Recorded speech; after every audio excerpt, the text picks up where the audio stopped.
The table saw is the most versatile machine in any wood shop because it can do so many different things, including dados, rabbets, finger joints, crown molding, door panels, tenons, even perfect circles. In addition, you can cut miters in the end, along an edge, and in the face for a picture frame. Let's start by talking about some of the parts of the table saw. First, very important, is your push stick.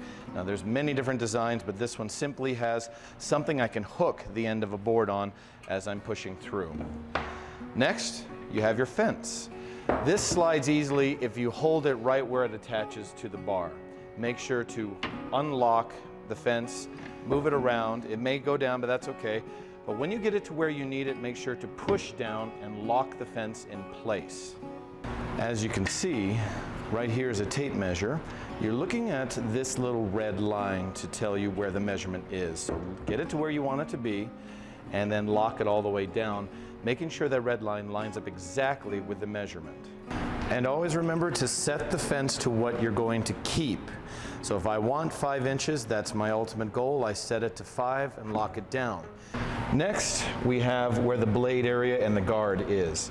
This, of course, is the plastic guard. It's on a hinge, so you can raise it up to get to the blade if you need. It's attached to the table with this metal bar. This is called a splitter. The idea of a splitter is when I'm cutting, the blade's going to leave a groove called a saw kerf, about 1/8 of an inch wide. The idea is as you're cutting through, we don't want this gap to close on the blade. Sometimes with a knot or a twisted board or bad technique even, this will close and pinch the blade. The splitter's job is to keep it split apart. Also, we have these little fingers, kickback fingers, that are on a spring. So if I drop them, they go back down. So the idea is when I'm pushing a board through the blade, they're going to go on top of it, and you can see very sharp barbs, so I can't pull it back. Those barbs dig in, and that simply is so should something go wrong, we won't get a kickback. The blade won't throw it back at me. As we go underneath the table saw in the front, you have your miter gauge, which we'll talk about a little later in the video. You've also got a few adjustments here. This adjustment raises and lowers the blade. So as I turn it clockwise, the blade will go up. Counterclockwise, the blade goes down. And the idea is to keep the blade about 1/4 to 1/2 inch above the board. About 1/4 to 1/2 an inch, roughly the thickness of your smallest finger. As we pan a little bit to the side, this adjustment will tilt the blade to the left. So if I turn it, the blade is now tilting to the left a little bit. Now how do you know how far to go? As I'm turning it, you'll see in the front something that looks a lot like a protractor, and the little red arrow pointing at some numbers. Those numbers are how many degrees you are tilting the blade. Last but not least, you have your on-off switch. Now this switch is main power. It should stay on. So with this off, it won't turn on. When you turn it on, it may blink a few times to reboot, but if the light is steady, you're ready to go. To turn it on, this whole paddle is on and off. Right under here, it says pull to start, and the machine turns on. To turn it off, push it back in. Now there's a safety feature that as long as that's flashing, the blade is slowing down, it won't let me turn it back on. That's a good safety feature. If you leave the button out, it'll flash and tell you something's wrong. Push it back in, count to 2, and then you can start it back up again. The reason that this is so large and in the place that it is so that if I'm in the middle of a cut and something goes wrong, I don't have to let go of my piece of wood to find the off switch. I can hit it with my leg. Since we're going to be talking about ripping and cross-cutting most of the time on this, let's talk about what that is. Ripping is cutting in the direction of the grain. So this board here, you can see the grain is going this way. Ripping would be cutting the long ways, this way. We do that most often on a table saw. Cross-cutting would simply be cutting across the grain, hence the name, cross-cut. If I get a little bigger piece, like this one right here, this is a big piece of plywood, but it has the same names. The grain is going this way in the plywood, so ripping is this direction, cross-cutting is this direction, and you can do both on a table saw. Where do you stand and where should your hands be placed? That's what we're going to answer next.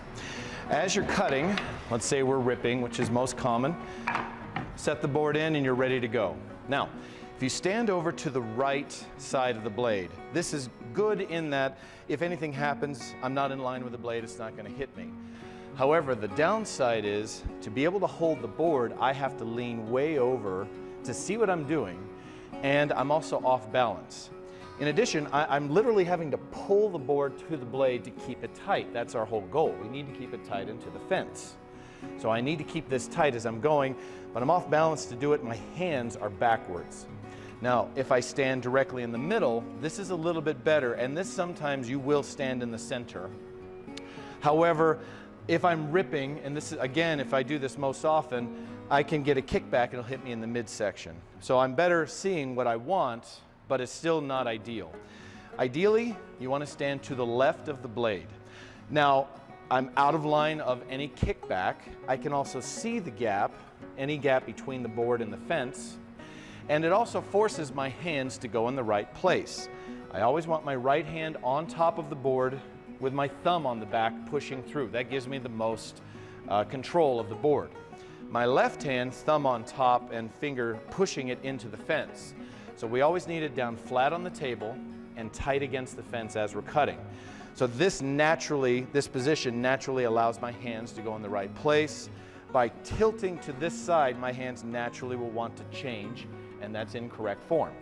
So make sure you're to the left of the blade.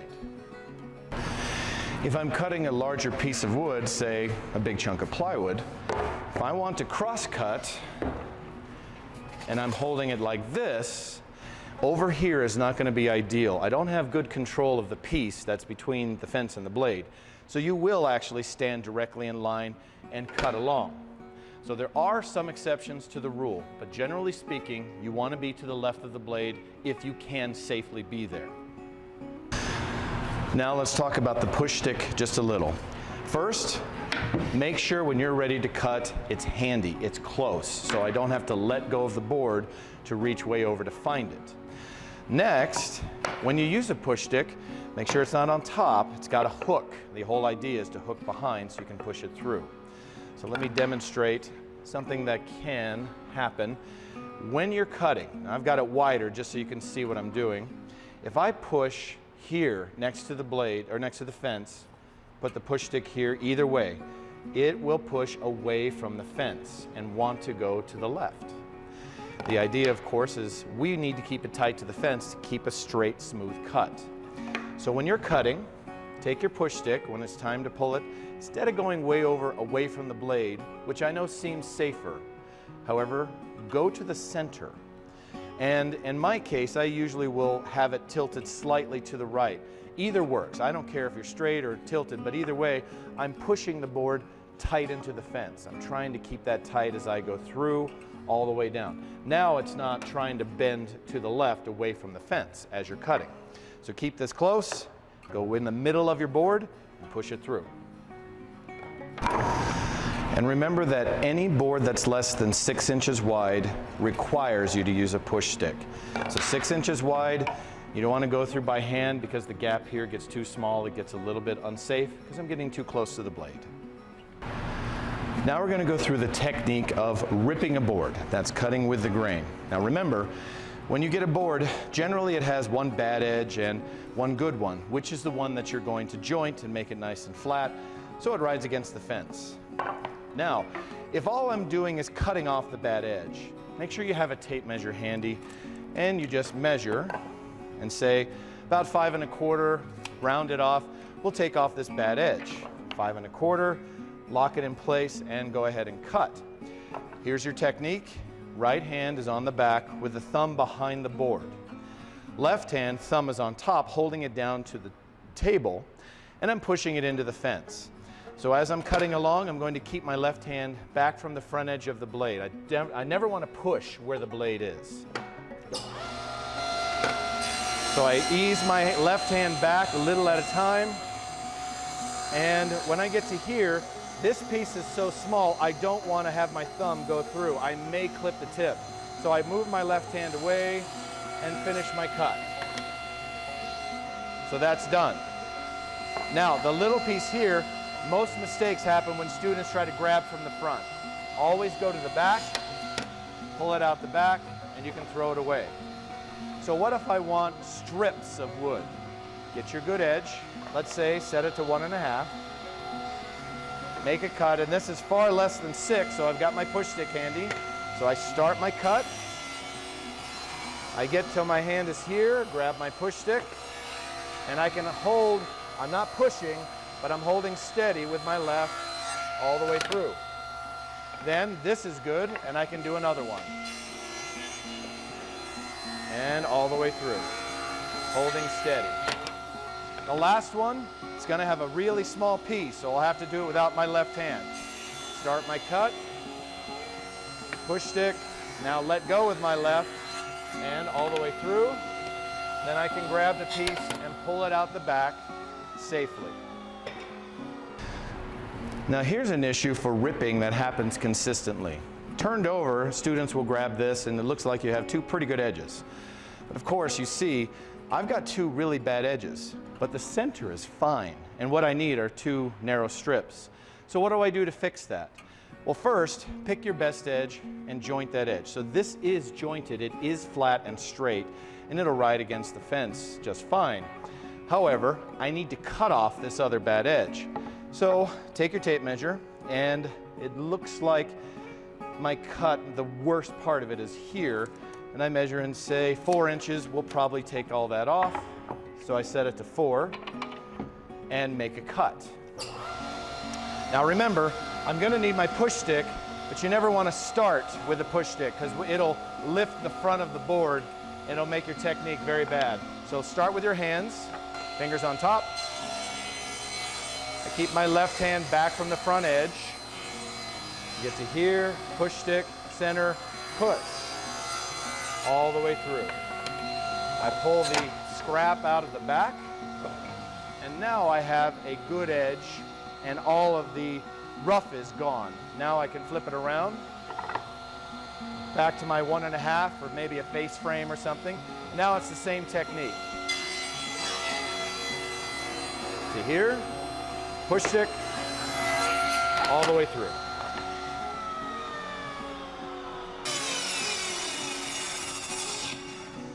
Once in a while you may find yourself having to cut an extremely long piece of wood. Now, while this isn't necessarily dangerous, you may need some help getting it out the end of the machine so it doesn't flop on the floor, especially if you don't have an outfeed table. If you're the guy that's at the end of the board helping, that's called the catcher. And remember, if you're the catcher, the one taking the board, your job is not to grab and pull through. That's the job of the guy pushing it. Your job is simply to have your hands underneath, hold it steady so it stays flat on the table as it's coming out. Now we're going to talk about cross-cutting. We take this large panel, and cross-cutting would be this direction. Now cross-cutting like this is perfectly fine only because I have a lot of wood against the fence and it braces it, it's not going to tilt. So if I have enough wood here, about 10 inches or so, I can brace it and I can go through. Now with a board this wide, no matter what, if I get a kickback, this whole board's coming back. So while I do stand a little bit to the left, I have to have a hand here and a hand here to brace it, to keep it straight. So as we cut, I don't want hands on top because that can slip. Thumbs on back, go through.